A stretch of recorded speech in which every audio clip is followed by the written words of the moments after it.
미국 별난사, 흑인 노예를 해방시킨 대통령, 에이브러햄 링컨. 링컨은 독특한 정신력과 위대한 인격을 갖춘 인물이다. 그래서 후대인들은 그를 음악계의 베토벤, 문학계의 단테, 미술계의 라파엘로, 인생 철학 영역의 기독교와 같은 위치에 올리고 존경한다. 링컨이 대통령에 당선되지 않았다고 하더라도 역시 위대한 인물이 되었을 것이라는 의견은 반박할 여지가 없다. 어쩌면 이것은 오직 신만이 알고 계실 것이다. 톨스토이. 오두막집에서 개척자의 아들로 태어난 링컨. 1809년 2월 12일에 에이브러햄 링컨은 켄터키주 호젠빌에 있는 한 농장의 통나무 오두막집에서 태어났는데, 당시 아버지 토머스 링컨은 31살, 어머니 낸시 링컨은 25살이었습니다. 토머스는 첫 아들인 링컨에게 붙인 에이브러햄의 이름을 따서 지어주었고, 링컨이 8살 때 토머스는 긴 여정 끝에 인디애나의 페리로 이사를 했습니다. 당시 이사라는 일을 겪으면서 어린 링컨은 덕분에 세상을 보는 시야가 넓어졌는데, 그때까지 접해보지 못한 많은 것을 이사를 통해 보고 느낄 수 있었지만 행복은 오래가지 못했습니다. 링컨이 9살 되던 해에 그의 어머니가 독초를 먹은 소에서 짠 우유 때문에 우유 중독에 걸려서 세상을 떠난 것으로 즐거운 유년 시절은 이렇게 지나가 버렸습니다. 그 후로 링컨과 누나 사라는 어머니를 대신해서 집안일을 분담했는데, 얼마 후 아버지가 과부인 사라 부시와 재혼하면서 식구가 늘어나면서 링컨 가족은 차츰 다시 즐거움을 찾아갔습니다. 어머니가 돌아가신 후 링컨은 학교에 꾸준히 나가지 못해 많이 배우지 못했으나 책 읽는 것을 좋아해 황무지를 개척하는 틈틈이 로빈슨 크루소, 이솝 이야기, 성경, 신드바드의 모험, 천로 역정 등을 읽었습니다. 변호사가 되고 정치에 발을 담그다. 링컨은 15살 때부터 나무 그루터기와 울타리에서 정치적인 이야기를 소리 높여 말하는 것을 좋아했으며, 변호사의 변론을 듣는 것을 좋아했고, 인상 깊은 말은 가슴 깊이 새겼습니다. 일리노이 대초원에서 자란 링컨이 잡을 수 있는 가장 큰 기회는 목사가 되거나 법조계 또는 정치계에 뛰어드는 것이었지만, 신학적 사상이 부족했기 때문에 그 중에서 목사는 적합하지 않았습니다. 따라서 법률과 정치 분야를 선택할 수밖에 없었고, 일리노이 주의 작은 마을인 뉴 살렘으로 이사한 지 7개월밖에 안 된 23살 때 주 의원 경선에 나갔다가 안타깝게 낙선을 했습니다.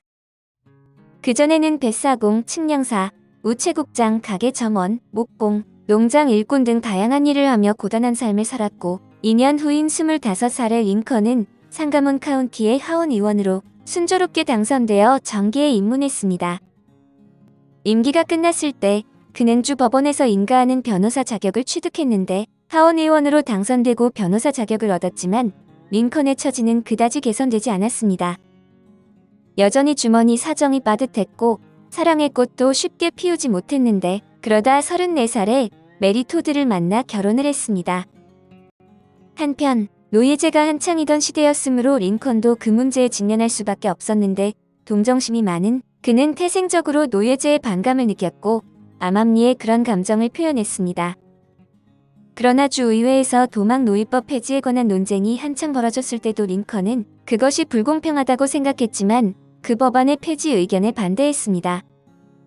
그는 비공개적으로 그 가련한 사람이 체포되는 것을 보면 뼈저리게 가슴이 아픈 것은 사실이다. 그러나 난 침묵을 유지할 수밖에 없었다라는 말을 남겼습니다. 링컨과 더글러스의 대토론과 1860년 대선. 캔자스 내전이 발발하기 전에 링컨은 서북부에서 두각을 드러냈는데, 노예제의 존폐 문제를 당면 과제로 인식한 링컨은 국회가 캔자스 네브래스카법을 통과시키자 본격적으로 노예제 반대 투쟁을 벌였습니다. 1854년 10월 16일에 링컨은 피오리아에서 연설하며 노예제를 극도로 반대하는 뜻을 밝혔는데, 이 연설로 그는 서북부에서 명성을 떨쳤습니다. 그는 연설에서 노예제도는 이기심이 낳은 산물로 정의를 사랑하는 인간의 천성에 어긋난다.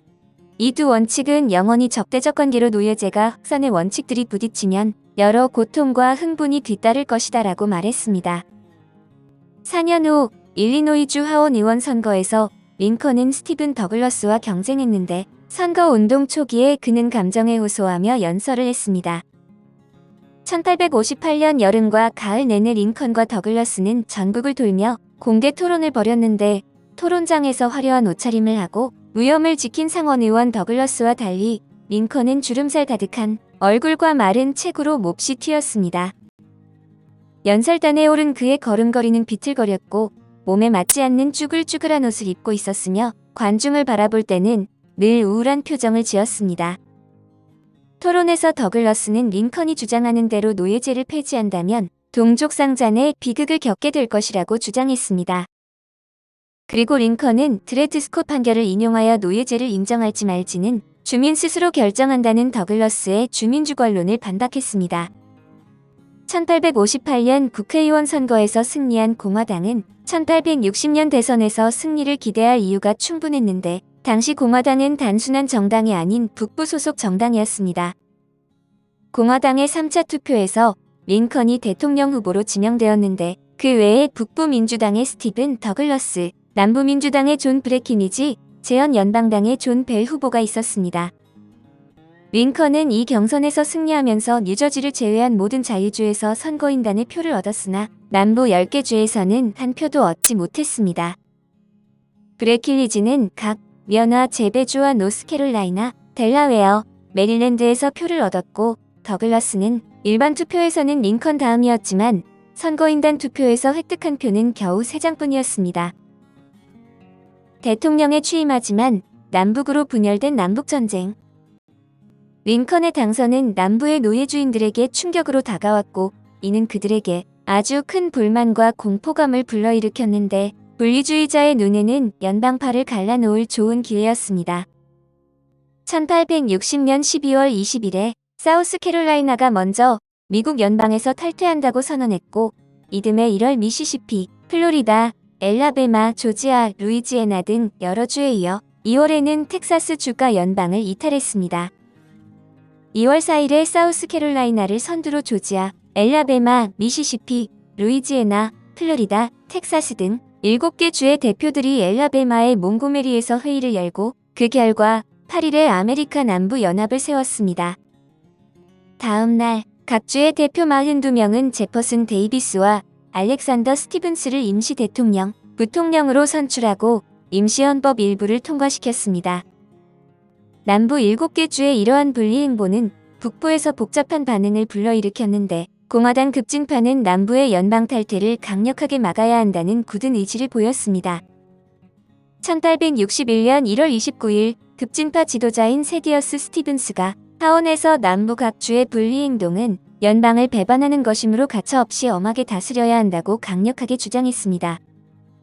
북부의 자유흑인 지도자인 프레더릭 더글러스는 지금은 칼, 총, 화약, 탄환을 사용해 노예주의 반란을 진압해야 합니다.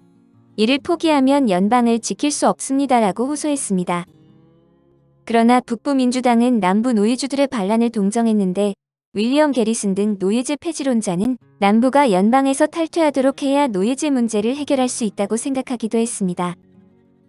이러한 복잡한 상황에서 1861년 3월 4일에 링컨이 대통령으로 취임했는데 취임 연설에서 그는 정세에 대한 자신의 견해와 정책을 밝히고 마지막에 남부 분리론자들에게 내전을 일으키지 말 것을 호소하며 이렇게 말했습니다. 자연 조건으로 볼 때 우리는 분리할 수 없습니다. 우리는 지역을 나누거나 각 지역 사이에 넘을 수 없는 성벽을 세울 수도 없습니다. 취임 첫날 링컨은 섬터 요새의 연방사령관인 로버트 앤더슨의 지원 요청서를 받았는데 요새가 사흘 만에 남부 연합군에 포위되었다는 보고가 올라왔습니다. 링컨은 신속히 내각 회의를 소집했으나 7명 중 5명이 요새에 대한 군사 지원을 반대했고 반란을 일으킨 남부 진영도 링컨을 압박했습니다. 링컨은 결단력을 보여 섬터 요새를 포위한 남부의 군대에 해산 명령을 내렸고 남부 연합의 대통령 제퍼슨 데이비스는 섬터 요새를 공격하라고 명령해 4년에 걸친 남북전쟁이 일어났습니다. 1862년의 혁명 입법과 노예 해방 선언. 내전이 계속되면서 불리한 상황에 몰린 북부는 전세를 역전시키기 위해 1862년에 여러 법안을 잇따라 통과시켰습니다. 그해 2월 25일에 하원은 군대가 탈출한 노예를 유인하거나 붙잡는 것을 금지하는 법안을 통과시켰고 3월 10일에 상원에서도 이 법안을 통과시켰습니다. 그리고 4월 16일에 국회는 컬럼비아 특구에서 흑인 노예 제도를 폐지하는 법안을 통과시키면서 정부가 한 사람당 $300를 대신 지급하고 모든 노예에게 자유를 되찾아 주도록 규정했습니다. 5월 20일에 링컨은 홈스테드법에 서명했는데 홈스테드법은 1862년에 입법된 법안 중 가장 파격적이었고 이 법안의 제정으로 노예제가 서부로 확산되는 것을 막을 수 있었습니다. 덕분에 북부는 서부에 적극적인 지지를 얻었고 이는 서부 전선에서 연방군이 남부 연합군에 반격하는 데 유리하게 작용했습니다. 남북전쟁의 전세가 변하면서 1862년 3월에 링컨은 유상으로 노예를 점차 해방한다는 방침을 내놓았고 7월이 되자 공개적으로 노예 해방 선언을 언급했습니다. 이때 국무장관은 전쟁에서 승리할 때까지 이 선언의 발표를 미루자고 했는데 자칫하다가는 링컨의 구상이 한순간에 실패로 돌아갈 위험이 있었기 때문이었습니다. 그래서 9월에 북부가 승리했다는 소식이 들려온 후 링컨은 노예 해방 선언을 발표했는데 링컨이 선포한 노예 해방 선언은 다음과 같은 내용을 담고 있었습니다.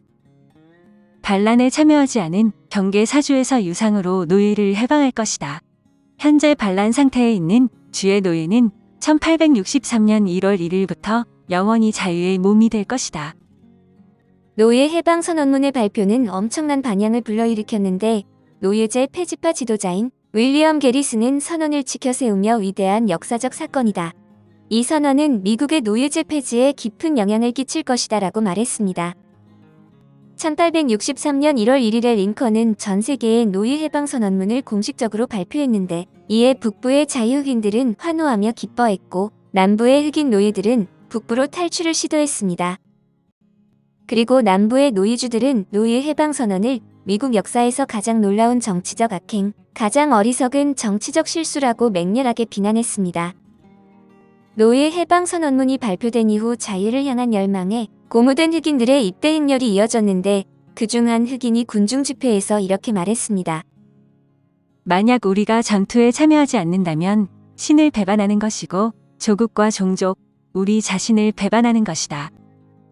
1863년 10월 북부의 8개 주와 남부의 7개 주는 모두 58개 흑인 부대를 조직했으며 그 병력은 37,482명에 달했는데 사력을 다해 싸운 이들은 북부에 크나큰 힘이 되어주었습니다. 1864년 대선에서 재선에 성공하는 링컨. 화약 연기 속에서 1864년 대통령 선거가 치러졌는데 이번 선거는 정치 투쟁과 정세의 영향을 받아 몹시 복잡한 상황이 전개되었습니다.